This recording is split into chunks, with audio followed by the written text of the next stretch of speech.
And once you fully recognize that, you can be in super healthy relationships because they're Mhm. not stemming from a manipulative sense of lack. And people don't like Mhm. the word manipulative when I say that, when it's like, oh, I sometimes care what people think. And it's like, if you care what people think, you're going to act manipulatively because you are going to act in a way in which you hope that they like you. You're acting in a way hoping to get something in return, be it their validation, their love, them liking you, their friendship, all of those things. And it's like, Mhm. it's rooted in manipulation. Anytime you're acting in a way that's rooted in lack, you will act in a manipulative way because of that. And it's fascinating, but it's not often talked about because people will say, like, oh, there's nothing wrong with, wanting to be in a relationship. And it's like, why aren't you looking at that? Why aren't you looking at why you think you really want to be in a relationship? What are you lacking within yourself Mhm. that makes you think that you need that? And I understand there's like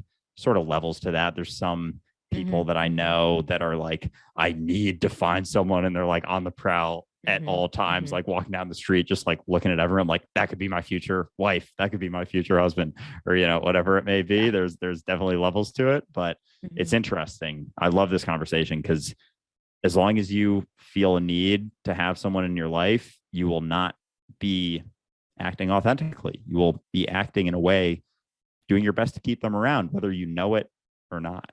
Yeah. Well, I think in terms of metaphor and how like you were saying that like if you need something, you subconsciously create a that need. So like a hole, right? If you need a hole to be fulfilled, it's like you turn yourself from like a plate into a bowl.